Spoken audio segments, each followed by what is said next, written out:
Assalamualaikum warahmatullahi wabarakatuh.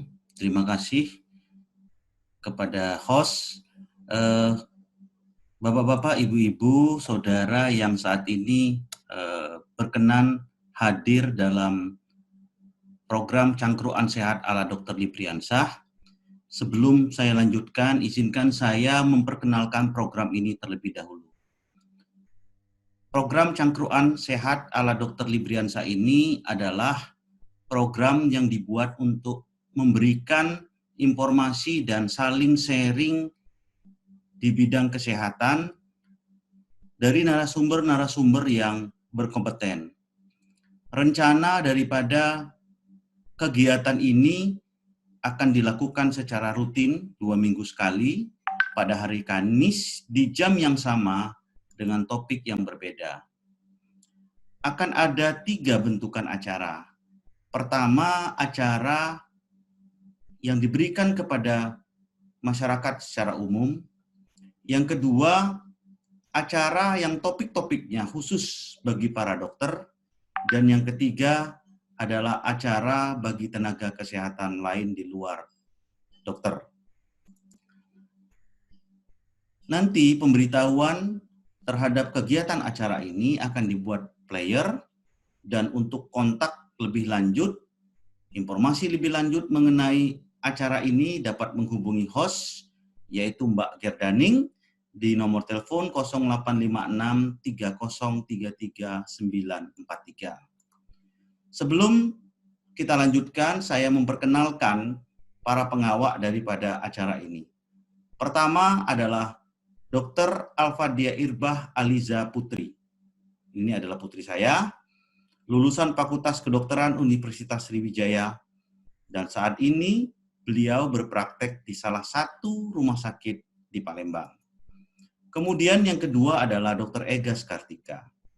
Dr. Ega Skartika ini adalah lulusan Fakultas Kedokteran Universitas Airlangga.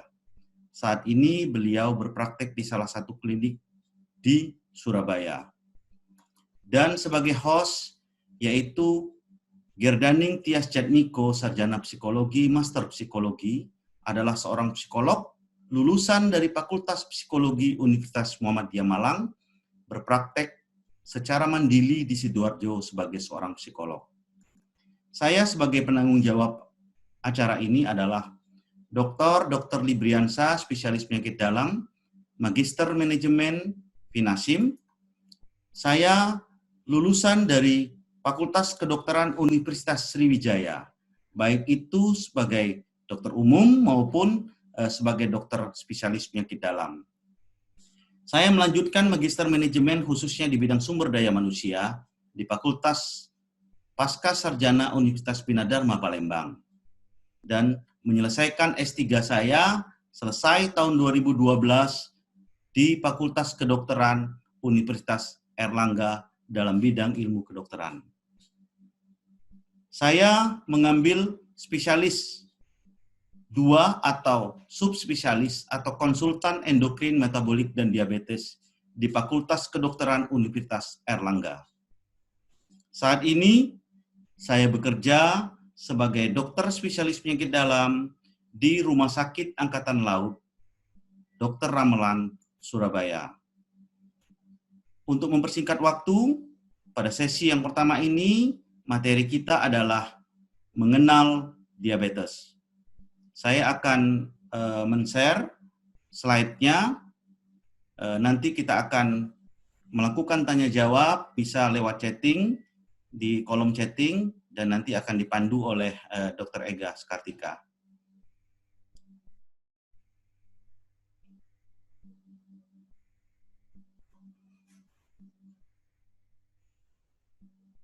Kesehatan. Pada pertama ini, izinkan saya untuk membawakan materi mengenal diabetes, yang mana penyakit ini adalah penyakit yang sangat terkenal sekali, dan saya akan segera memulainya. Semuanya saya coba ambil dari konsensus pengelolaan dan pencegahan diabetes mellitus tipe 2 di Indonesia yang dikeluarkan oleh Persatuan Endokrinologi Indonesia, artinya persatuan yang saat ini merupakan perhimpunan yang secara resmi menangani permasalahan ini. secara definisi, diabetes itu berasal dari bahasa Yunani, yaitu diabetes atau diaber atau diabetes yang artinya pancuran atau berkemih. Dan melitus itu diartikan sebagai madu atau gula. Jadi diabetes melitus, jadi bukan diabetes meletus ya, karena seperti nanti balonku ada 5 begitu. Jadi ini adalah diabetes melitus. Itu awalnya itu ditemukan pada penderita yang mengalami keluhan lemas dan penurunan berat badan serta gejala-gejala lain yang tidak menyegarkan bagi penderita. Kemudian di pagi hari ditemukan kumpulan daripada urinnya itu mengandung atau didatangi oleh semut, sehingga dikenal di Indonesia sebagai kencing manis atau kencing gula. Dari Perkeni itu menyebutkan bahwa definisi diabetes adalah merupakan suatu penyakit metabolik yang bersifat kronik progresif. Saya mencoba menjelaskan ini secara pelan-pelan. Bersifat kronik progresif artinya bahwa tidak ada diabetes yang sifatnya akut atau mendadak, itu tidak ada. Jadi semua penyakit diabetes adalah penyakit yang sifatnya sudah memakan waktu yang lama, artinya bersifat kronis, progresif, makin lama penyakit ini makin berat atau mengarah ke arah komplikasi. Jadi kalau kita mendapatkan penyakit ini, maka arah komplikasinya itu sudah pasti akan ada. Hanya bagaimana caranya kita untuk mengelolanya sehingga menjadi hambatan dalam kemajuan. Karakteristik yang kedua adalah bersifat atau ditandai dengan hiperglikemia. Apa itu?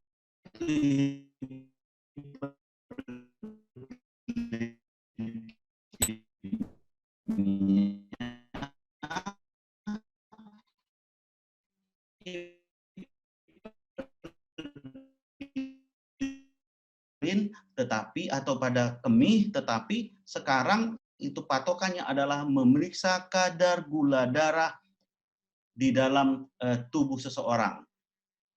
Kenapa penyakit diabetes ini terjadi? Ada 2 kemungkinan yang menjadi mekanisme utama, yaitu pertama adalah karena sekresi insulin atau penghasil insulin yang berasal dari beta sel pankreas itu menjadi turun. Yang kedua, produksinya baik, tetapi kerja insulin tersebut tidak efektif. Atau di Indonesia itu banyak sekali kejadian kedua-duanya, karena tipe diabetes yang ada di Indonesia adalah tipe diabetes tipe 2. Sekresi insulinnya sudah turun, kerja insulinnya juga tidak baik lagi. Bagaimana sih kemungkinan cara terjadinya diabetes ini atau patogenesis terjadinya diabetes ini? Ini sengaja saya tampilkan gambar ini untuk menjelaskan kepada kita semua bahwa diabetes ini adalah penyakit yang tidak simpel. Jadi penyakit ini adalah penyakit yang sangat kompleks karena berdasarkan Diabetes Care tahun 2016 berarti ada the egregious 11, artinya ada 11 mekanisme minimal yang sudah diketahui sekarang untuk terjadinya diabetes. Dan ini penting untuk kita ketahui bersama, karena banyak sekali nanti, oh saya sembuh dengan diabetes dengan menggunakan obat ini. Jadi diabetes ini sifatnya personal. Kenapa dia personal? Karena begitu banyaknya mekanisme yang bisa terjadi pada kejadian diabetes. Apa itu? Pertama adalah kerusakan pada sel beta pankreas, di mana terjadi penurunan daripada sekresi insulin itu sendiri. Sesudah itu, di dalam sel pankreas itu ada yang namanya sel alfa. Sel alfa ini menghasilkan hormon yang bekerja meningkatkan kadar gula darah. Pada orang normal, komposisi organ ini adalah komposisi organ yang sangat seimbang. Sehingga manakala kita terjadi penurunan kadar gula darah, misalnya kita dalam posisi puasa atau kelaparan, maka glukagon akan meningkat. tetapi pada masa di mana kita sudah makan atau kita minum yang manis-manis atau mengandung kalori tinggi, maka glukagon itu tertekan, lalu keluarlah insulin melalui sel beta pankreasnya. Ini baru mekanisme yang selama ini diketahui oleh orang. Kemudian mekanisme selanjutnya adalah mekanisme pada sel lemak. Pada saat asupan makan kita atau kalori kita itu meningkat sekali, maka sel lemak itu akan bertambah. Dan sel lemak ini jangan dibayangkan seperti reklame selama ini, manakala ada lemak di perut, kemudian diudek-udek, digunakan alat sehingga dia bergetar, lantas menjadi cair, lantas dia dikeluarkan. Tidak seperti itu. Sel lemak ini adalah sel hidup, sama dengan sel kita yang lain. Dan dia melakukan metabolisme serta menghasilkan zat-zat, ya, kedengaran? Oke, menghasilkan zat-zat yang dibutuhkan oleh tubuh kita atau yang merugikan dari tubuh kita. Manakala sel lemaknya itu meningkat, maka akan terjadi pembentukan atau pemecahan lemak itu sendiri.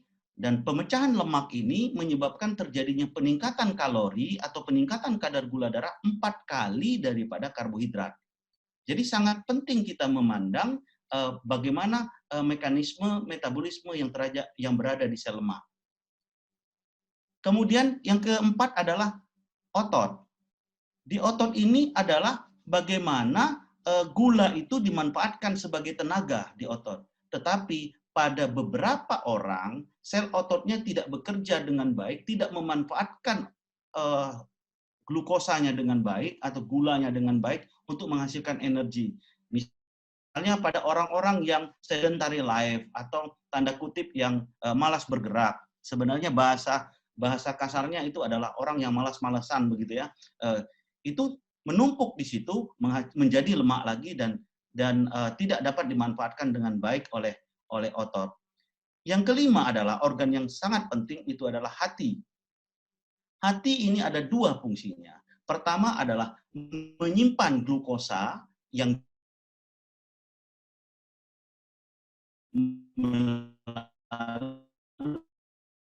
panan daripada sumber energi kita yang sewaktu-waktu dapat dipakai.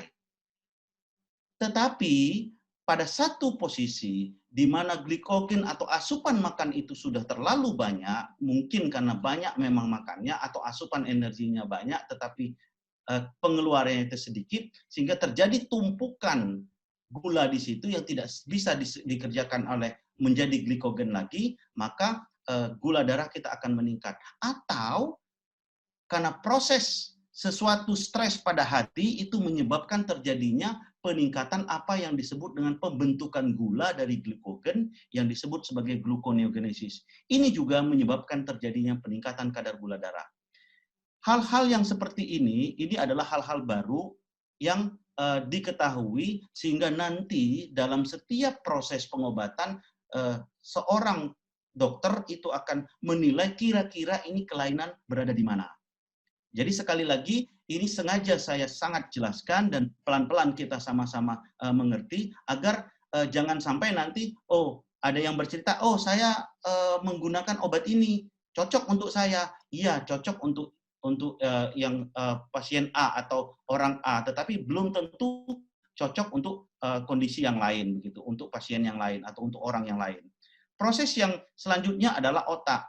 Di otak ini ada yang disebut dengan sumbu yang mempertahankan kondisi metabolisme kita, yang disebut dengan aksis NPW. Nah, di situ ada yang dikenal sebagai neuroendokrin. Artinya apa? Proses yang ada di otak ini mempengaruhi proses feedback pada metabolisme kita. Kalau di otak itu menyatakan bahwa kita ini lapar terus, maka kita akan berusaha untuk makan terus nantinya.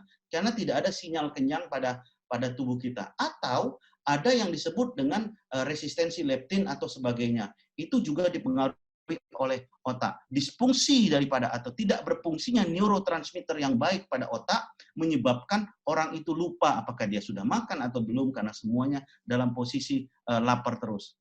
Kemudian yang ketujuh dan yang kedelapan itu adalah di pencernaan. Yang ketujuh itu adalah pencernaan pada usus besarnya. Ada yang dikenal dengan mikrobiota. Mikrobiota itu adalah kondisi di mana di situ kumpulan kuman-kuman yang saprofit atau kuman-kuman yang baik yang berada di dalam usus besar kita. Ada istilah sekarang ini yang menyatakan bahwa penyakitmu apa yang kamu makan. Artinya itu di dalam usus kita itu berbagai potensi untuk terjadinya metabolisme itu sangat penting sekali. Ada zat-zat misalnya lactobacillus dan sebagainya itu sangat baik untuk memetabolisme karbohidrat, lemak dan protein di dalam tubuh kita dan mencegah untuk terjadinya amonia dan sebagainya. Dan itu yang dicoba untuk dipertahankan. Ini juga menjadi pemikiran sekarang bagaimana pengobatan diabetes itu bisa kita laksanakan. Dan sesudah itu ada yang di usus halus. Di usus halus ini dulu dinyatakan bahwa usus halus itu hanya untuk penyerapan saja, menghambat penyerapan sehingga dihasilkan obat misalnya yang banyak dipakai itu adalah akarbos. Tetapi penyerapan yang dimaksud itu bukan hanya sebenarnya penyerapan karbohidrat, mungkin juga akan mengganggu yang lain sehingga banyak sekali mungkin kekurangan vitamin B pada pasien-pasien yang mendapat obat-obat yang jenis-jenis yang tersebut. Nah, pada usus ini sekarang dipikirkan atau ditemukan sebuah mekanisme untuk mempertahankan kadar gula darah secara baik, itu adalah ditemukan hormon, terutama hormon inkretin. Dan obat-obat sekarang konsentrasinya kepada faktor-faktor yang saya sebutkan, mulai dari faktor kelima dan seterusnya ini. Yang terakhir adalah yang tidak kalah pentingnya, rupanya diketahui sekarang adalah ginjal itu adalah pemetabolisme atau pengatur kadar gula darah yang paling dominan. Hampir 80% kadar gula darah kita diatur oleh ginjal.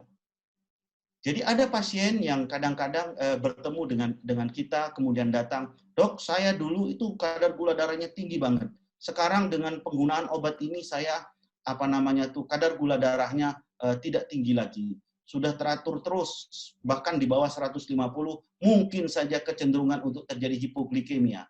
Diabetes saya sudah sembuh." Betul, diabetesnya sudah sembuh. Tetapi apa yang terjadi? Terjadi kerusakan pada ginjal. Rupanya ginjalnya yang kena.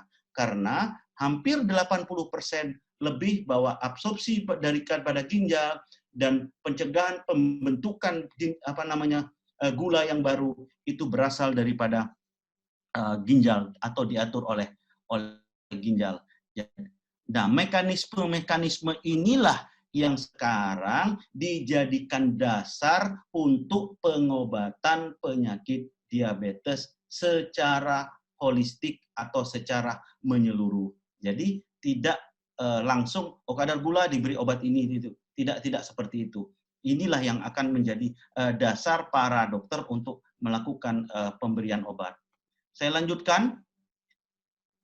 Bagaimana sih klasifikasi atau apa sih klasifikasi daripada diabetes? Klasifikasi diabetes itu utamanya itu seperti yang diungkapkan oleh Perkeni itu ada 4. Pertama tipe 1, tipe 2, tipe gestasional, dan tipe spesifik yang lain. Saya jelaskan satu-satu, ini sangat penting. Tipe 1 itu artinya adalah kerusakan pada sel beta pankreas sehingga tidak bisa menghasilkan insulin. Terjadilah kadar gula darah yang meningkat. Biasanya ini bersifat autoimun dan idiopatik atau tidak diketahui. Bukan tidak diketahui, tapi ini sebenarnya belum diketahui. Kemudian tipe yang lain yang banyak itu adalah tipe diabetes gestasional. Apa itu diabetes gestasional? Adalah diabetes yang terdiagnosis pada orang hamil trimester kedua atau ketiga. Artinya mulai dari 4 bulan kehamilan dia baru terdiagnosis atau baru didapati kadar gula darah yang tinggi. Kenapa dikatakan DM gestasional? Ini karena nanti pengobatannya adalah pengobatan khusus. Kenapa diagnosa ini adalah diagnosa yang khusus. Nanti manakala sudah dalam perjalanan penyakitnya bisa saja ini menjadi orang diabetes yang hamil. Jadi itu beda nanti pengobatannya. orang diabetes gestasional atau orang diabetes yang sedang hamil. Itu akan sangat berbeda pengobatannya. Makanya diagnosa ini dibedakan. Yang tidak terlalu banyak itu adalah yang tipe spesifik. Tipe spesifik ini sebagian besar adalah terjadi kerusakan pada genetik dan itu biasanya bawaan. Ini istilah kita kadang-kadang kecuali untuk yang diakibatkan oleh obat-obatan atau akibat oleh operasi atau akibat oleh infeksi-infeksi, misalnya infeksi HIV dan sebagainya. Kemudian tipe yang terbanyak di Indonesia lebih dari 80%, bahkan dapat dikatakan 90%, karena terus terang saja pengalaman saya menjadi seorang dokter spesialis itu saya paling banyak itu baru mengetahui 10-12 pasien yang didiagnosa DM tipe 1. Sisanya itu adalah DM tipe 2. DM tipe 2 ini terjadi karena definisi patofisiologi tadi, yaitu terjadinya kekurangan produksi insulin dan terjadinya kekurangan mekanisme kerja insulin yang dikenal sebagai resistensi insulin. Ini penting definisi ini karena nanti Bapak-bapak, Ibu-ibu kalau nanti dapat obat yang sulfonylurea misalnya seperti glibenclamid, glimavirin, dan dapat insulin tetapi kadar gula darahnya tidak turun-turun, mungkin sudah terjadi resistensi insulin. Artinya bahwa insulinnya tinggi tetapi kerjanya tidak baik. Itu harus dilaporkan kepada dokternya atau dokternya diajak diskusi, jangan-jangan saya ini resistensi insulin, Dok. Kok enggak terkontrol, padahal sudah dapat insulin dosis tinggi, kemudian ada pasien saya itu dapat dosis insulinnya lebih dari 100, misalnya menggunakan insulin yang 3 kali 20, lalu menggunakan insulin malam yang 40, itu sudah 100 berarti. Nah, yang seperti itu patut dipertanyakan, apalagi berat badannya masih sekitar 60-an atau di bawah 70-an. Itu penting. Kemudian, dari definisi ini, tidak ada yang disebut dengan diabetes tipe basah atau diabetes tipe kering. Jadi itu yang perlu kita ketahui semua. Karena banyak sekali pasien itu mengatakan bahwa, Dok, saya ini diabetes tipe basah ya, Dok. Kok banyak sekali koreng dan sebagainya, atau banyak sekali luka-luka yang tidak sembuh-sembuh. Yang satunya bilang, Dok, saya itu tidak pernah luka, Dok, yang lama karena saya ini diabetes tipe kering. Itu tidak ada. Jadi diabetes yang diakui oleh Persatuan Ahli Endokrinologi di dunia itu adalah diabetes tipe 1, tipe 2, gestasional dan tipe lain. Jadi tidak masuk dalam diabetes tipe basah ataupun diabetes tipe kering. Bagaimana cara mendiagnosa atau mengetahui bahwa kita ini kena diabetes atau tidak? Diketahui bahwa diabetes ini macam-macam gejalanya atau tampilan klinisnya, sehingga diabetes ini dikenal sebagai penyakit 1000 wajah. Saking banyaknya tampilan klinisnya. Jadi seperti apa misalnya? Misalnya pasien ini pada malam hari dia terbangun untuk urin, untuk melakukan miksi atau kencing itu mungkin lebih dari 2 atau 3 kali. Lalu sudah seperti ini, kemudian rasanya di kiri gula, di kanan ini, tapi mau makan terus. Nah, ini kita harus curiga dengan yang namanya diabetes. Pada saat kita mau bekerja, lesu, terus bawaannya itu ya bawaan tidak semangat dan sebagainya, kemudian rasa gatal, berat badan yang sudah makannya begitu banyak, tapi berat badannya kok dirasakan atau dilihat sepertinya kurus, dan biasanya berat badan ini kurusnya mendadak. Sesudah gemuk dulu, ada rasa lesu, kemudian dia kurus, kemudian luka atau cekot-cekot pada ekstremitas, kemudian kenapa ya kadang-kadang saya ini kabur penglihatan. Ini adalah sebuah khas pada penderita diabetes yang biasanya diabetes yang tidak terkontrol. Karena kenapa? Pada waktu-waktu tertentu di mana kadar gula darah penderita atau kita itu tinggi, maka aliran darah asupan oksigen ke retina mata itu tiba-tiba menjadi berkurang. Sehingga pada saat-saat tertentu, kadang-kadang kita atau pasien diabetes itu tidak melihat secara terang. Dan ditandai dengan sering bergantinya ukuran kacamata. Ada satu trik yang perlu diketahui bahwa pada saat pergantian kacamata, lebih baik menggunakan kacamata dengan gagang yang bisa diganti-ganti, dengan gagang yang bisa diganti-ganti kacanya, karena kenapa? Pada suatu waktu ukuran itu akan tetap, akan kembali lagi kepada ukuran yang awal. Manakala pada saat-saat tertentu itu kadar gula darahnya itu membaik. Ini ada penjelasan yang dalam bentuk tulisan rupanya sudah disiapkan. Keluhan klasik daripada diabetes itu adalah apa yang disebut dengan 3 poli. Poli itu artinya banyak atau berlebih. Ini terkenal sekali dengan klasik. Apa yang disebut dengan polidipsi. Polidipsi itu rasa haus terus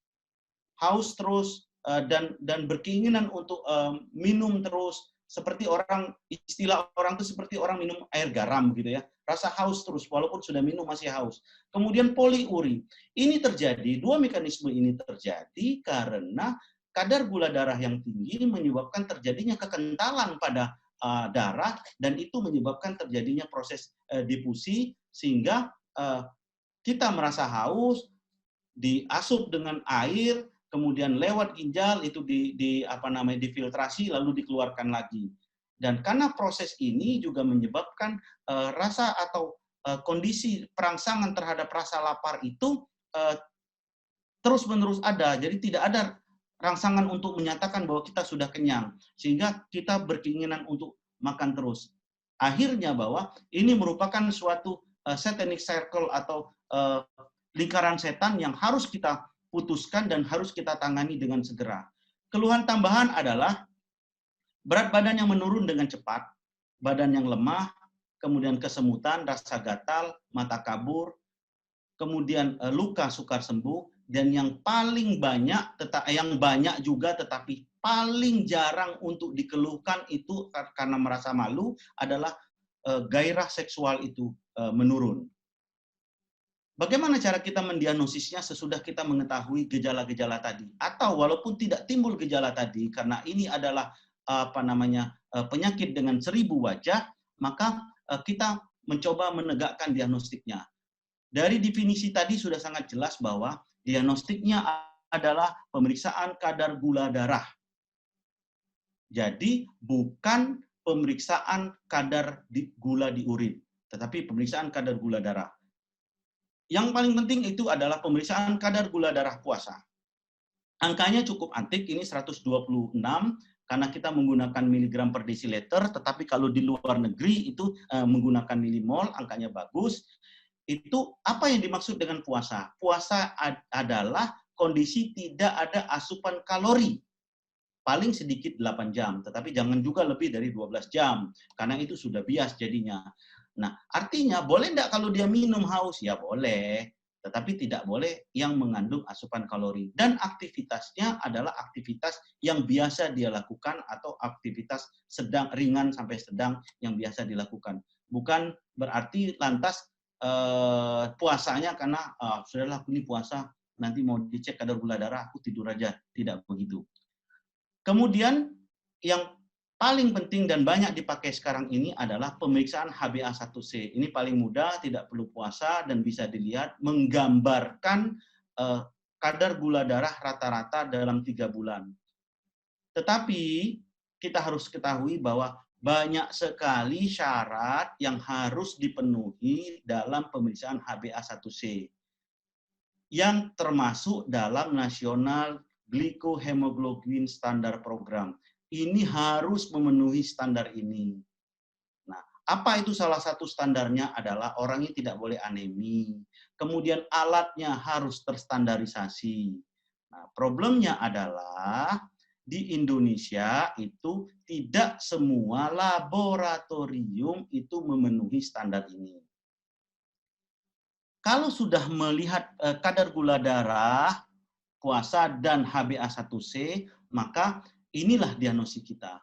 Manakala HbA1c lebih atau sama dengan 6,5%, atau kadar gula darah lebih atau sama dengan 126, maka didiagnosis sebagai diabetes. Tetapi ini sengaja saya tuliskan, ada yang disebut dengan prediabetes. Prediabetes ini penting, tolong dihafali apa namanya tuh kadar gula darahnya. Kalau kita sudah mencapai seperti ini, gula darah puasa sudah mencapai seperti ini, kemudian HbA1c-nya walaupun di bawah 6 tapi sudah lebih dari 5,7, itu sangat penting. Prediabetes ini sebagian besar akan menjadi diabetes nantinya dalam waktu yang tidak terlalu lama manakala tidak dikontrol dengan baik. Yang kedua, sangat disayangkan bahwa prediabetes ini komplikasinya sama dengan komplikasi pada penderita diabetes, tetapi perjalanannya lamban.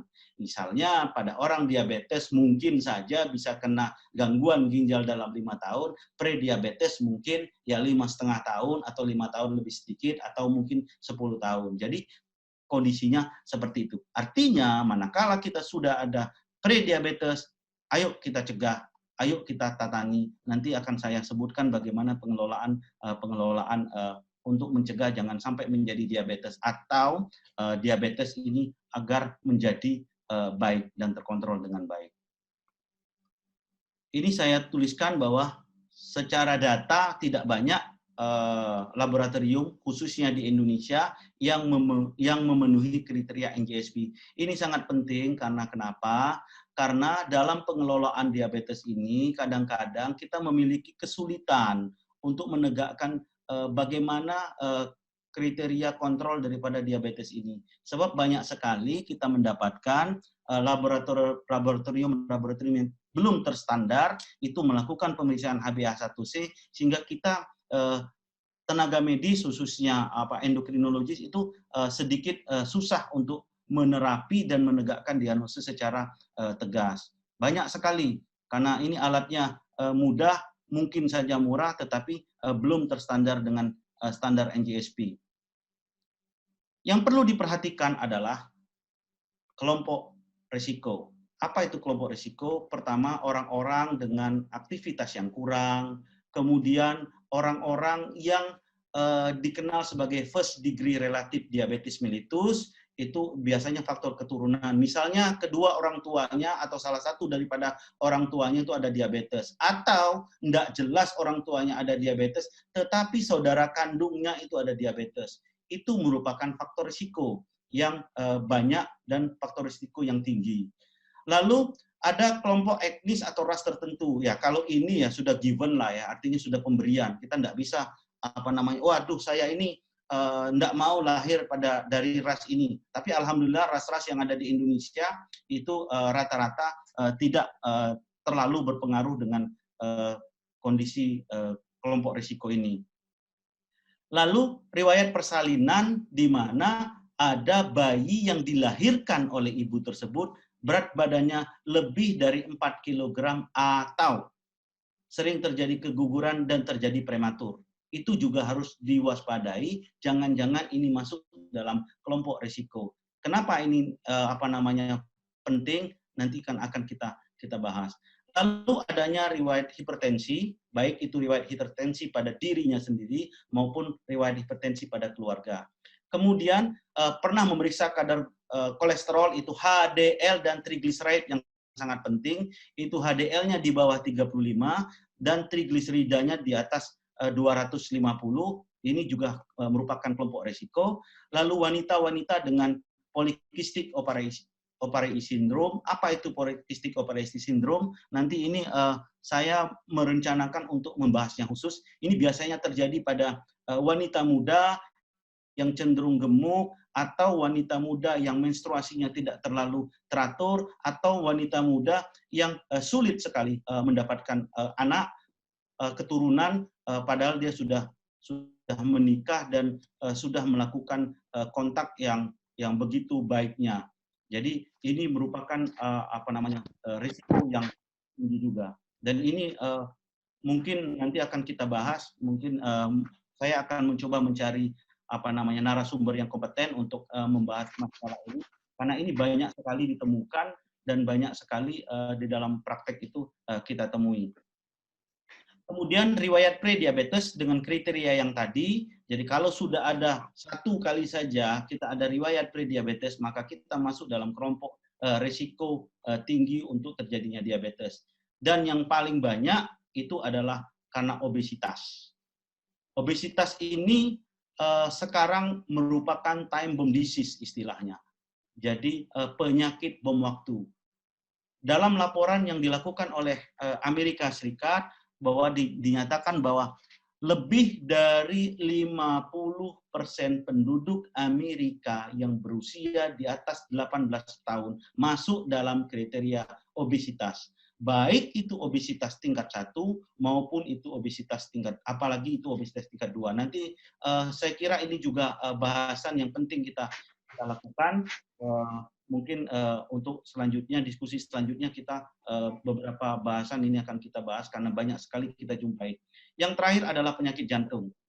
Penyakit jantung ini mohon kita sama-sama mendeteksi secara dini. Misalnya ada satu keletihan, biasanya saya itu mampu untuk bergerak cepat atau lari atau dari duduk ke berdiri itu biasanya saya bisa cepat sekali. Tapi tidak ada penyakit paru gitu ya.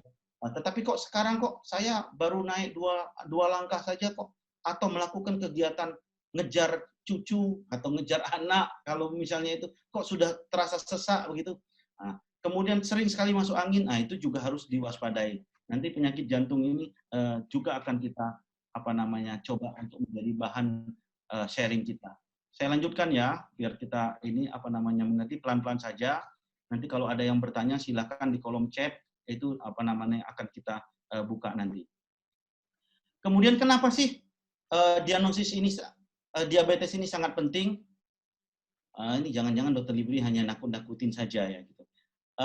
Ada dua faktor utama yang menjadikan ini sangat penting. Pertama, bahwa angka kejadian daripada diabetes ini di dunia, di Indonesia, dan kejadian itu cenderung usianya menjadi lebih muda, itu makin meningkat. Dan yang kedua adalah komplikasi atau kondisi yang diakibatkan oleh diabetes ini kadang-kadang sulit terdeteksi. Muter ke sana kemari, orang ini sakit jantungnya, kenapa padahal tidak ada hipertensi segala macam, rupanya dia ada diabetes atau minimal prediabetes. Kemudian lebih susah lagi ambil daripada diabetes ini melibatkan berbagai macam organ. Inilah gambaran epidemiologi yang dilaporkan oleh WHO tahun 2010. Dinyatakan bahwa di Indonesia saja tahun 2010 itu ada 8,4 juta orang. Diprediksi tahun 2030 21,3 juta orang.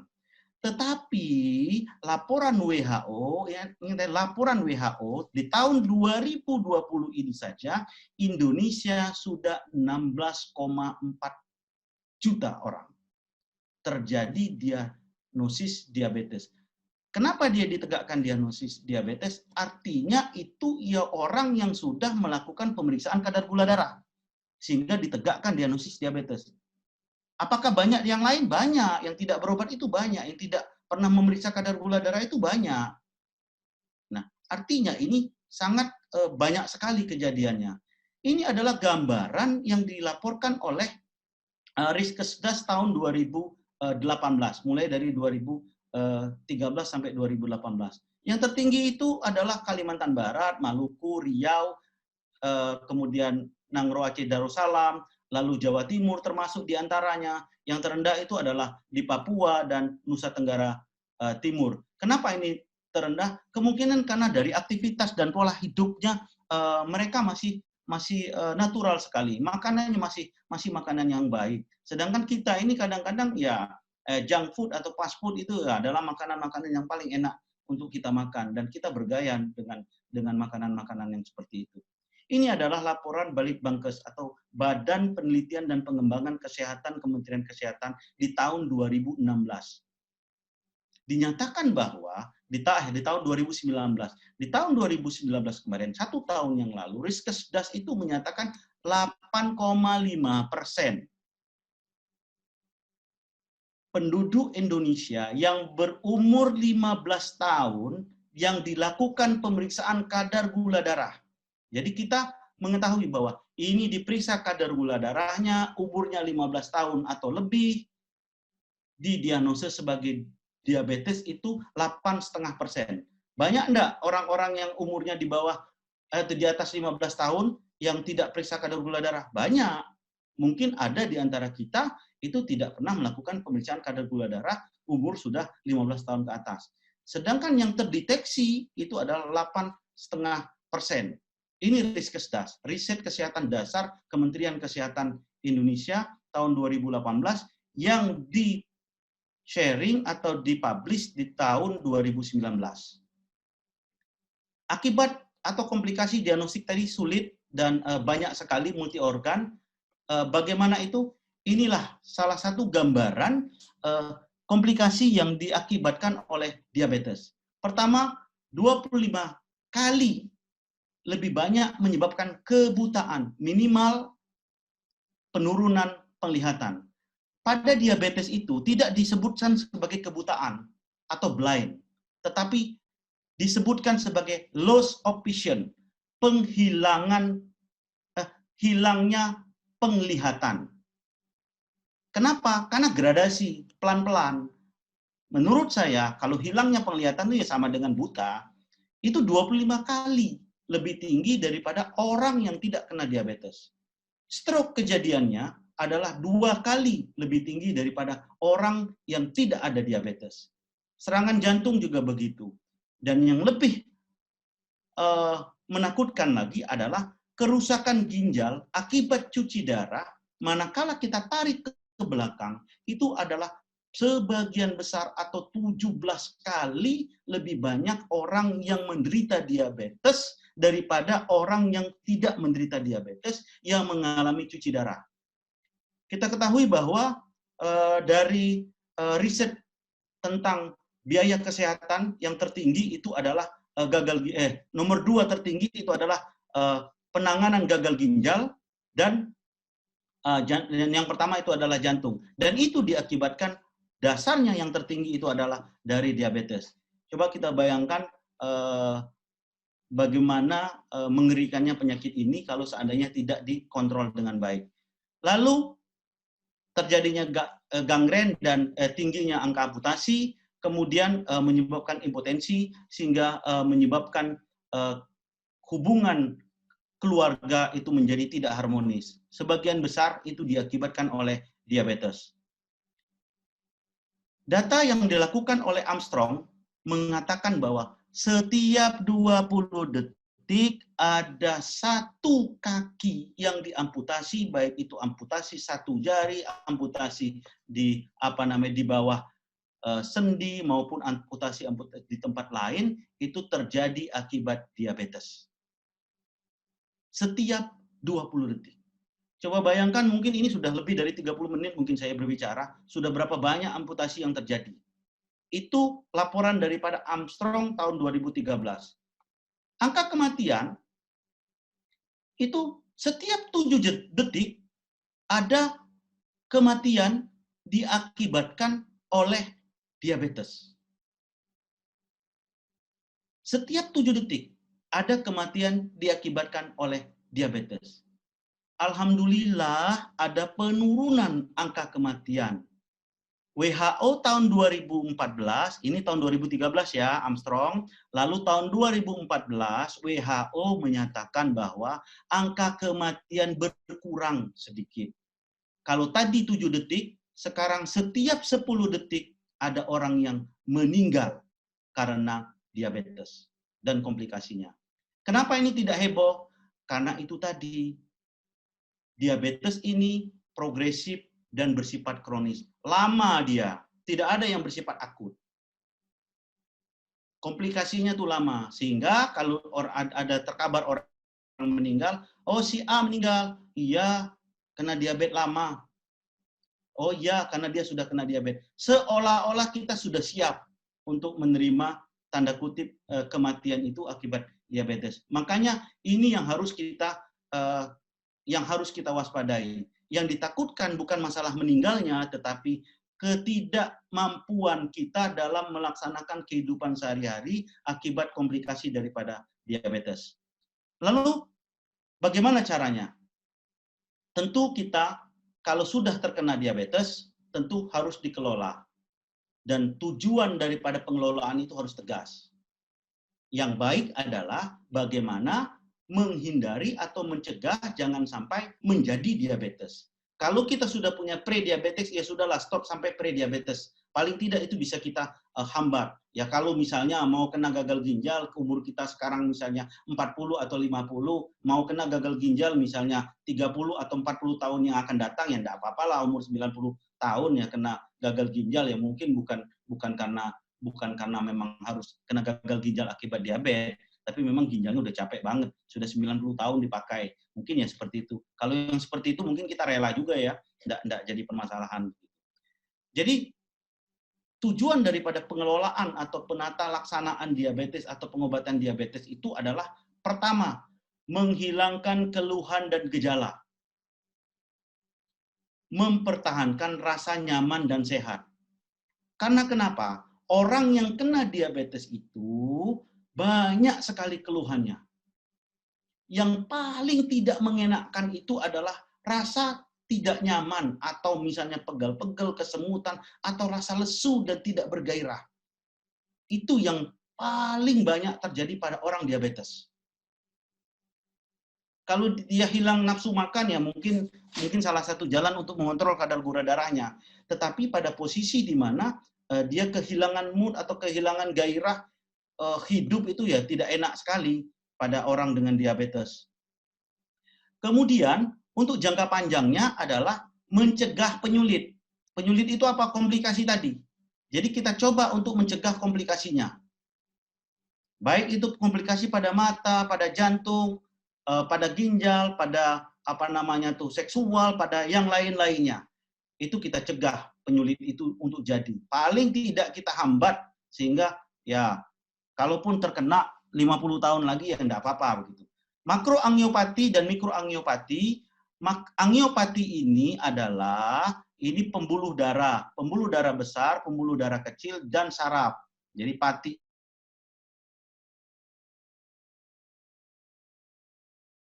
Jadi makroangiopati itu paling mudah kalau saya itu menanyakan dengan pasien, misalnya ada rasa berat enggak pada betis? Atau pada saat kita mau tidur itu ya ampun pegelnya bukan main. Sehingga harus dipukul-pukulin dulu atau dipijit-pijit dulu beberapa menit baru rasa enak. Mungkin sudah terjadi makroangiopati. Mikroangiopatinya kalau saya tanyakan, gimana mata kira-kira ada kabur-kaburnya enggak? Dan ini tidak nyaman kalau sudah terjadi ini. Makroangiopati ini juga bisa terjadi pada jantung yang mengakibatkan orangnya suka berdebar tidak enak begitu. Itu juga harus kita waspadai. Kemudian selanjutnya adalah tujuan akhir daripada pengobatan. Apa tujuan akhir daripada pengobatan? Menurunkan morbiditas. Morbiditas itu menurunkan tingkat kesakitan. Dan yang kedua adalah menurunkan mortalitas. Memang masalah umur, masalah nyawa itu adalah urusan yang maha kuasa. Tetapi kalau pada posisi kita menurunkan morbiditas, kalau pasien tersebut atau orang tersebut hanya bisa tiduran, terkapar, itulah yang disebut dengan morbiditas tinggi dan sebenarnya tanda kutip itulah yang disebut dengan ketakutan kita menuju ke kualitas kematian yang tidak baik. Jadi kita kadang-kadang kalau memang sudah berat sekali ya sudah kita terima. Bagaimana caranya kita meningkatkan kualitas meninggalnya kita. Jadi tidak ada rasa sakit, tidak merepotkan orang. Mungkin seperti itu yang dimaksud dengan kondisi ini. Kemudian saya lanjutkan. Pengelolaannya bagaimana? Pertama dengan mendeteksi faktor risiko. Yang kedua, kelola faktor risiko yang bisa diperbaiki. Ya kalau kita lahir dari etnis tertentu ya sudah apa boleh buatlah. Kalau kita sudah mendapatkan DM tipe 1 yang sifatnya idiopatik ya sudah itu rezeki dari yang Maha Kuasa, atau tipe modi rezeki yang Maha Kuasa. Tetapi kita kelola hipertensinya, kita jaga, kemudian aktivitas kita jaga, kemudian pola nutrisi, pola makannya kita jaga, perbaiki, hilangkan stres dan sebagainya. Itu yang dimaksud dengan pengelolaan yang bisa diperbaiki. Kalau seandainya kita sudah mendeteksi faktor risiko, maka konsultasilah kepada tenaga kesehatan, saya garis bawain, saya puter-puter ini, yang berkompeten. Konsultasilah. Datangi pusat pelayanan kesehatan yang resmi. Datangi pusat pelayanan kesehatan yang resmi, lakukan konsultasi. Kemudian, tingkatkan aktivitas. Kelola nutrisi. Kelola nutrisi ini bukan berarti bahwa orang diabetes itu harus makan yang tidak enak. Oh, saya marah. Saya adalah penderita diabetes. Alhamdulillah bahwa kadar gula darah saya sangat baik. Saya dapat diabetes itu, ketahuan diagnosisnya adalah tahun 2006. Sampai sekarang sangat baik.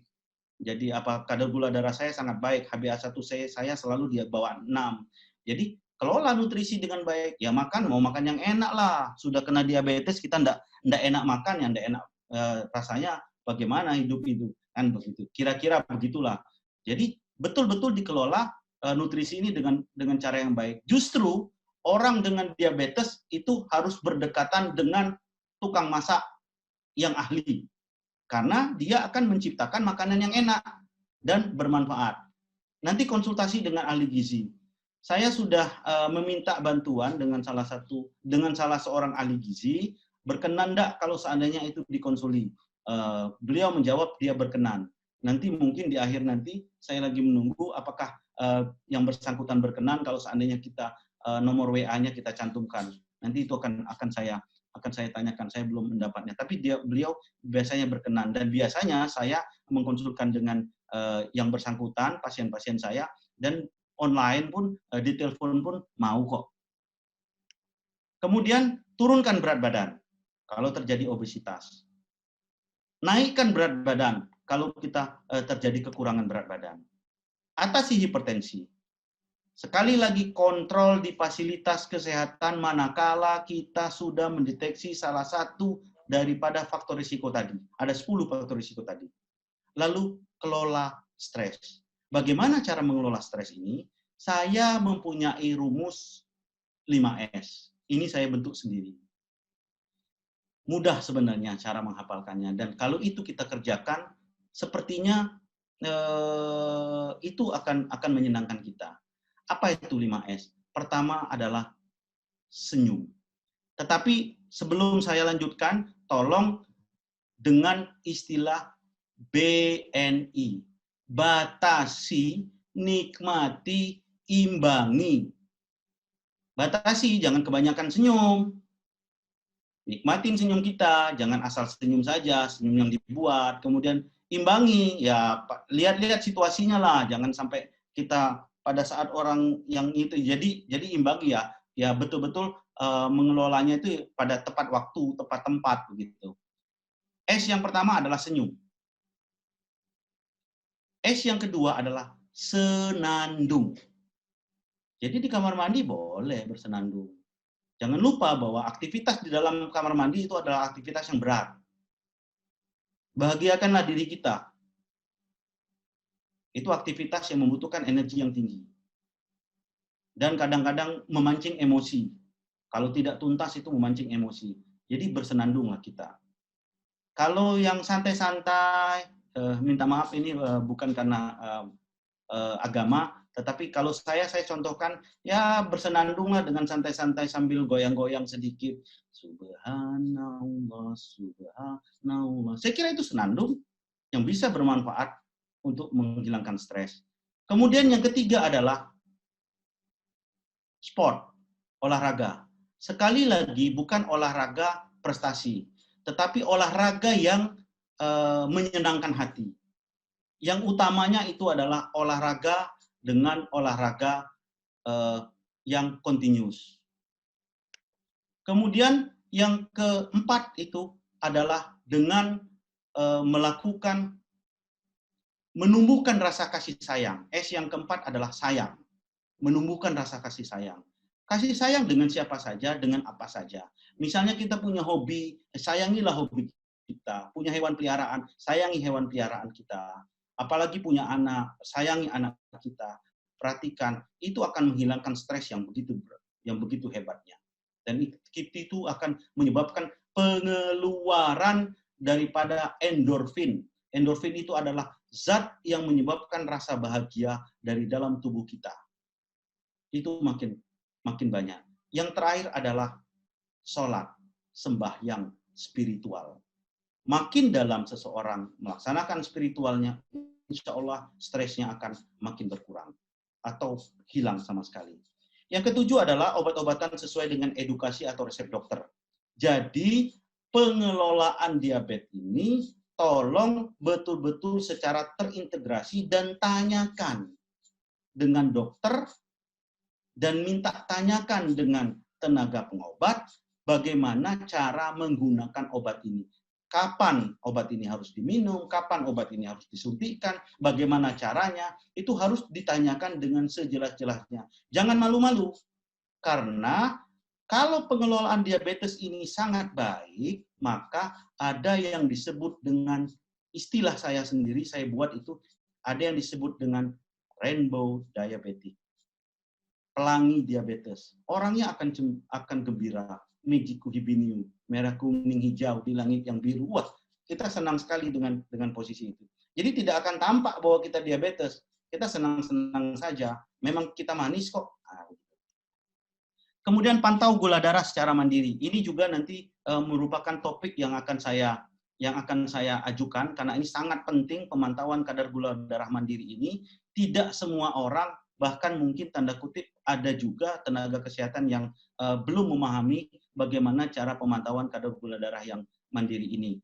Saya mulai dari tahun 2012 sudah membuat tabel untuk pemantauan kadar gula darah mandiri ini. Alhamdulillah bahwa tabel itu menurut saya sangat efektif untuk mengelola kadar gula darah ini secara baik.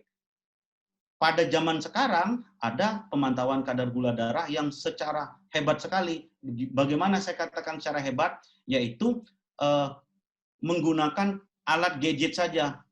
Alatnya ditempelkan 24 jam kita mengetahui kadar gula darah secara mandiri itu pada on the spot. Gitu. Lalu aktivitas yang lain adalah, atau pengelolaan yang lain adalah dengan cara latihan fisik. Apa sih latihan fisik yang dimaksud? Latihan fisik itu dilakukan secara teratur. 3-5 kali dalam seminggu. Aktivitas yang dilaksanakan itu adalah CRIBE. Singkatan saja, ini agar mempermudah. CRIBE itu apa? Continuous. Nggak boleh sprint, tapi aerobik. Senam, aerobik, jalan cepat, jalan santai. Kalau tidak musim corona, saya menganjurkan untuk mendatangi mall. Karena bagi saya, mall itu adalah tempat anjang olahraga yang baik. Jadi kita bisa mengelilingi dari lantai pertama, lantai kedua, lantai ketiga, bisa menghilangkan stres, bergandengan tangan, anak-anak bisa lari, kan begitu. Tetapi kalau pada musim corona sekarang ini ya janganlah dilakukan, nanti anjuran Dr. Libri disuruh ke mall, enggak ya. Itu pada masa yang ini. Tapi jangan pula sementang-mentang ke mall, lantas mampir-mampir, bapaknya yang stres nanti. Malah bukan menurunkan stres, tapi malah meningkatkan stres. Ritme, teratur. Kemudian I, intens. Makin lama makin kuat. Makin lama makin cepat. Mungkin dalam minggu ini kita hanya keliling lapangan kecil itu, ya lapangan bola kaki itu hanya setengah. Kemudian istirahat, minggu depan atau 2 minggu lagi menjadi 1 lapangan, begitu. Periodik, secara periode, jadi secara ada aturan waktunya. Kemudian jangan seminggu sekali atau minggu ini tiap hari, lantas 5 bulan yang akan datang baru dilakukan. Kemudian endurance itu melakukan ada kekuatan. ada kekuatan. Ada pasien itu jadi joke bahwa mereka melakukan treadmill tapi sambil duduk. Nah, itu jangan juga dilakukan itu. Bagaimana caranya untuk kita melihat bahwa capaian kita itu sudah tercapai atau belum? Adalah dengan mengukur nadi. Dengan mengukur nadi. Kenaikan nadi yang normal, nadi itu normal 60 sampai 90, rata-rata 70 ya. Itu 50 sampai 70%. Itu sudah cukup capaian itu. Ada yang agak ekstrim sedikit, yaitu adalah 220 dikurang umur. Tetapi kegiatan ini mohon disesuaikan dengan kondisi badan kita. Jangan sampai nanti saya lo disuruh lari di treadmill, padahal kan kemudian jatuh, ribut, padahal kaki saya kan kena rematik, jangan seperti itu. Jadi ini disesuaikan dengan kemampuan dan kekuatan kita sendiri. Ini adalah pengelolaan menggunakan obat-obatan. Ini sudah sangat terkenal sekali, metformin, cyanolinidion, misalnya pioglitazone, kemudian sulfonylurea, glibenclamid, glimepiride, kemudian glyquidon dan sebagainya itu. Kemudian glinid, lalu penghambat akarbose, lalu DPP4, kemudian SGLT2. Ini adalah tipe obat. Sekali lagi mohon perkenan kepada kita semua dalam penggunaan obat-obat anti hiperglikemia oral ini, gunakanlah secara bijak dan benar. Bagaimana caranya biar bijak dan benar? Tanyakan kepada dokternya dan ajak diskusi dokternya apa memang betul obat-obatan ini tetap. Saya banyak sekali menerima pasien karena dia pikir akan dikurangi obatnya sehingga memaksa untuk mendapatkan obat yang bersangkutan. Apalagi itu jenis insulin. Wah dok, saya ini dok, biasanya begini. Itu biasanya. Padahal kadar gula darahnya pada saat itu masih tinggi. Saya sulit sekali menjelaskan kalau dari tadi penjelasan di awal-awal tadi ada yang disebut dengan hiperglikemia, hiperinsulinemi atau resistensi insulin. Padahal pasien itu sudah insulinnya tinggi banget, tapi ngotot, kadar gula darahnya masih tinggi. Nah inilah makanya kita berdiskusi, ayo sharing kita sama-sama. Kadang-kadang saya menyiapkan waktu untuk melakukan ini, tapi kalau pasien yang sudah banyak banget, ya cepat-cepatan juga habis waktunya nanti. Jadi sekali lagi tanyakan kepada dokternya, apa memang tepat pengobatannya? Itu hak kita. Karena kenapa? Pengobatan diabetes ini adalah pengobatan yang melibatkan pasien, keluarga, dokter, dan institusi. Institusi maksudnya itu adalah tempat obat, segala macam, kemudahan mencari obat, dan sebagainya. Jadi ini sangat penting sekali. Ayo dialog, ayo sama-sama kita tanyakan dengan cara yang baik. Jadi begitu.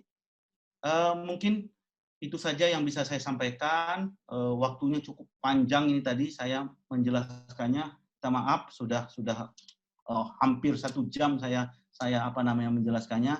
Saya kembalikan kepada Dr. Ega. Silakan dokter. Mungkin ada pertanyaan, kita masih siapkan waktu untuk berdiskusi. Ya. Baik, terima kasih Dr. Libri atas penjelasannya. Materinya sudah selesai, sangat jelas dan detail ya. Di sini dari kolom chat sudah saya pantau, sudah ada beberapa pertanyaan dari partisipan. Sebelumnya saya ucapkan terima kasih kepada para partisipan, Bapak dan Ibu yang sudah memberikan pertanyaan lewat kolom chat.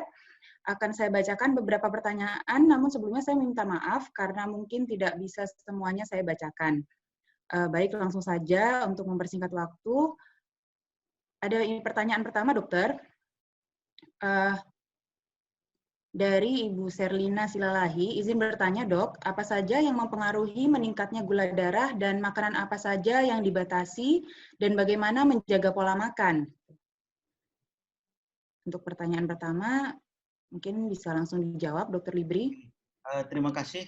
Kalau kita melihat daripada pengelolaan tadi, sudah sangat jelas bahwa pertama, pastikan dulu kita mendeteksi faktor risikonya. Kalau sudah kena diabetes, maka pengelolaannya adalah pertama dengan diet. Bahasa diet ini saya kurang setuju, tetapi kita menggunakan bahasa pengelolaan nutrisi atau pengelolaan pola makan. Jadi pengelolaan pola makan ini ada yang disebut dengan 3J. J yang pertama itu adalah jenis. J yang pertama itu adalah jenis. jenis semua yang mengandung gula atau karbohidrat simpel, kasarnya gula, itu hindari. Mau itu gula merah, gula hijau, gula putih, gula kuning, silahkan hindari. Mau itu gula pasir, gula cair, gula batu, itu tolong dihindari. Itu J yang pertama. Salah satunya begitu. J yang kedua adalah jadwal. Pada orang diabetes, tadi sudah saya sampaikan bahwa kita itu mestinya berusaha untuk menyenangkan diri kita, bukan berarti orang diabetes itu adalah orang yang kekurangan makan. Itu tidak tepat. Tetapi orang diabetes itu adalah mempunyai porsi makan yang pas dan jadwal makan yang pas. Jadwal makan itu adalah apa? 3 makanan besar, kecuali pada posisi puasa ya. 3 makan besar. 3 makan besar itu adalah pertama makan pagi, yang kedua makan siang, yang ketiga makan sore atau malam. Di antara makan ini ada yang disebut dengan snack atau kudapan.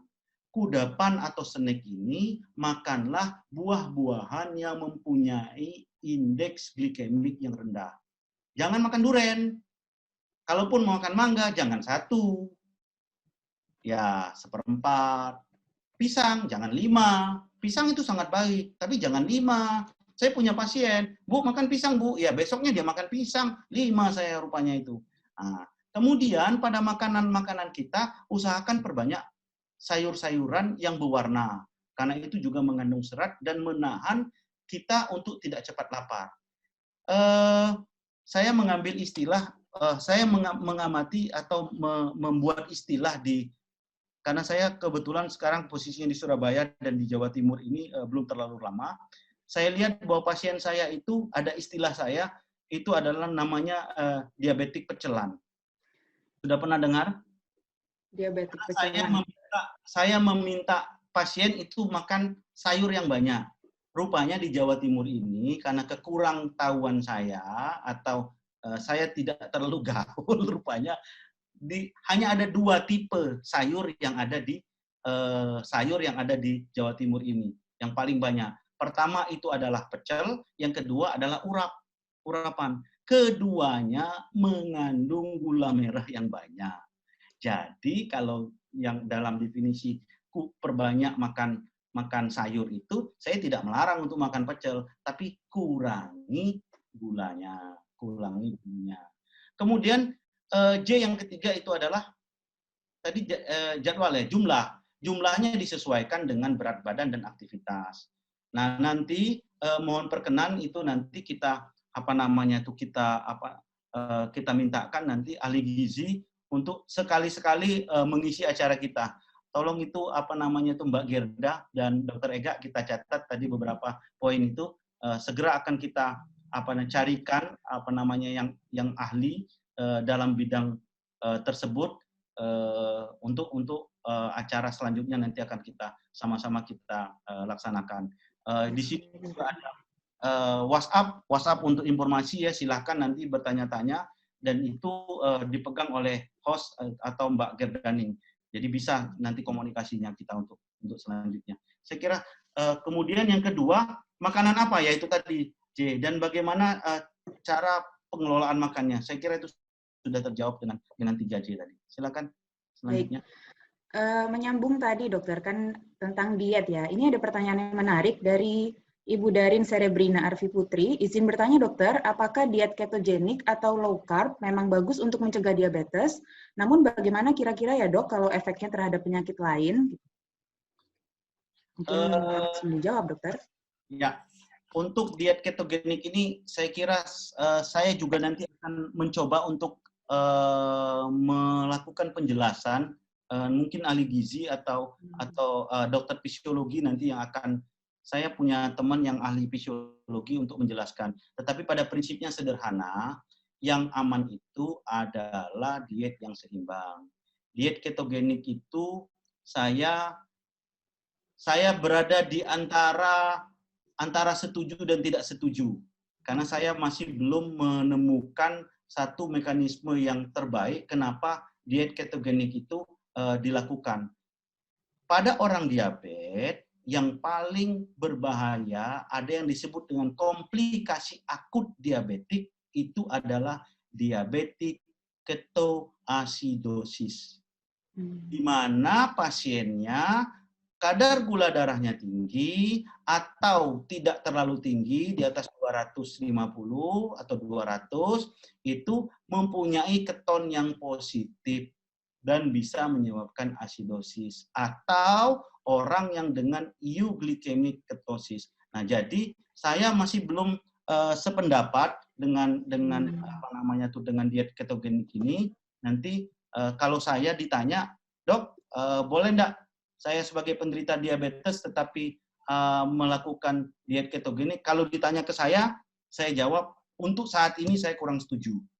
Tetapi kan ilmu kan berkembang terus, kita masih membuka diri, saya masih juga membaca-baca, mencoba mempelajari, tetapi terakhir pada saat saya mengikuti kursus secara offline, kalau secara online ini kan kadang-kadang kameranya dimatikan, kemudian webnya dihidupkan, kemudian orangnya lari atau mancing kan begitu. Tetapi karena itu saya mengikuti secara offline, bahwa kemarin beberapa pakar itu belum merekomendasikan secara langsung untuk diet ketogenik khususnya pada pasien-pasien diabetik. Tidak tahu kalau dengan pasien yang lain.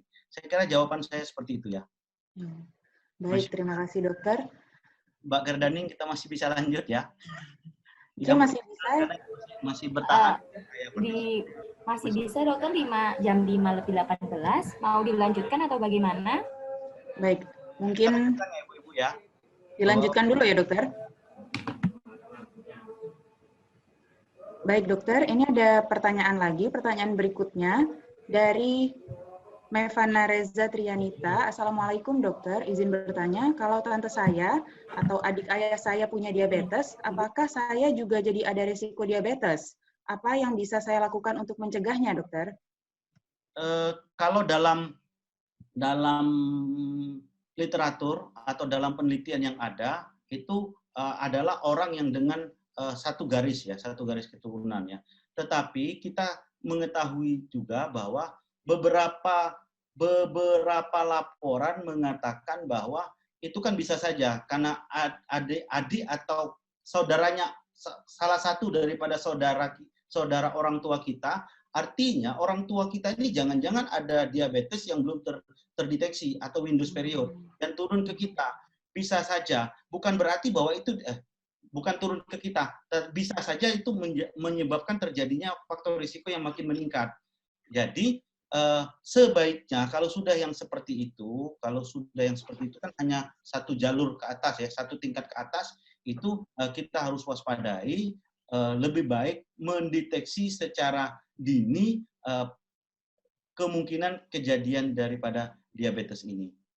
Saya kira seperti itu jawabannya. Baik, terima kasih dokter. Mungkin satu pertanyaan lagi dokter? Ya. Ya. Dari Ibu Novia Sefria. Assalamualaikum dokter. Dokter mohon mau tanya, untuk kasus pasien yang sudah pernah terkena diabetes, apa kemungkinan bisa sembuh total dengan melakukan terapi obat saja dan pola makan yang sudah dijaga? Terima kasih. Oke. Untuk sementara ini, sampai saat ini, sampai terakhir ini, bahwa diabetes ini adalah penyakit kronik yang bersifat progresif. Artinya bahwa belum ada sebuah organisasi ahli di dunia ini yang menyatakan bahwa diabetes itu bisa disembuhkan. Diabetes itu hanya bisa dikontrol dan bisa dikelola untuk menghambat dan menghindari terjadinya komplikasi. Mungkin itu jawabannya. Jadi tidak ada yang namanya penyembuhan secara diabetes sampai saat ini ya, sampai saat ini. Mungkin saja insya Allah kita doakan bahwa saya sangat yakin bahwa tidak ada penyakit yang tidak bisa disembuhkan. Dalam kategori sembuh ini ada dua kondisi. Pertama yang disebut dengan terkontrol atau remisi, yang kedua adalah sembuh betul-betul sembuh total. Jadi sampai saat ini belum ada yang namanya sembuh total, tetapi sembuh dalam bentuk remisi atau dalam bentuk terkontrol itu ada. Tetapi tolong saya ingatkan, jangan sampai kita menggunakan istilah kadar gula darahnya sudah terkontrol karena dengan obat-obatan tertentu, coba dilihat apakah punya efek ke yang lain, terutama pada ginjal dan hati. Karena banyak sekali yang mengatakan, wah sekali lagi saya ulangi, wah kadar gula darah saya ini sudah terkontrol dokter sejak menggunakan obat ini, sejak begini. Tetapi rupanya dia timbul penyakit hati yang namanya sirosis, kemudian penyakit ginjal yang namanya gagal ginjal. Jadi yang seperti itu yang harus kita waspadai. Mungkin seperti itu. Yang penting bahwa mari kita lakukan hidup ini secara seimbang, lakukan pola hidup sehat dengan kondisi yang ada. Insya Allah nanti pola hidup sehat juga akan kita sharekan. Beberapa waktu yang lalu saya juga sudah melakukan webinar di lingkungan masjid, itu dari kelompok pengajian, lumayan banyak orangnya, sekitar 1000-an lebih pada waktu itu. Mereka mengadakan acara sharing bagaimana pola hidup sehat menurut sunnah. Itu boleh juga nanti kita bahas. Untuk berikutnya ya dokter. Demikian mungkin itu jawaban atas pertanyaan yang telah disampaikan tadi. Mudah-mudahan jelas. Selanjutnya saya kembalikan kepada Dr. Ega. Silakan dok. Ya, terima kasih Dr. Libri atas jawaban-jawaban dari pertanyaannya. Insya Allah sangat jelas. Terima kasih saya sampaikan kepada para partisipan yang sudah berpartisipasi khususnya dalam sesi tanya jawab ini. Namun saya juga mohon maaf karena tidak semua pertanyaan bisa dijawab pada sesi tanya jawab kali ini. Semoga berikutnya bisa segala pertanyaan-pertanyaan yang masih belum terjawab bisa mendapat jawaban di sesi berikutnya. Saya kembalikan kepada host Mbak Gerdani. Silakan. Terima kasih banyak Dr. Ega dan terima kasih banyak atas materi yang disampaikan Dr. Libriansyah, dan saya ucapkan kembali terima kasih kepada Bapak Ibu peserta Cangkukan Sehat ala Dr. Libriansyah yang telah mengikuti serangkaian acara diskusi kita pada sore hari yang berbahagia ini. Dan kami ucapkan mohon maaf apabila ada kesalahan baik disengaja ataupun tidak disengaja, dan mohon maaf sekali lagi karena pertanyaan-pertanyaan yang diajukan tidak semua bisa kami jawab satu persatu karena keterbatasan waktu yang sudah mendekati pukul 5 sore. Nah, Bapak Ibu sekalian, saya haturkan untuk bisa hadir kembali pada acara Cangkukan Sehat ala Dr. Libriansyah 2 minggu ke depan pada tanggal 5 November 2020, hari Kamis di jam yang sama, untuk dapat kembali melakukan diskusi bersama kami. Nah, akhir kata, terima kasih banyak dan saya tutup. Wassalamualaikum warahmatullahi wabarakatuh. Waalaikumsalam warahmatullahi wabarakatuh. Terima kasih Mbak Ega, Mbak Gerda, Bapak Ibu sekalian. Izin saya live ya.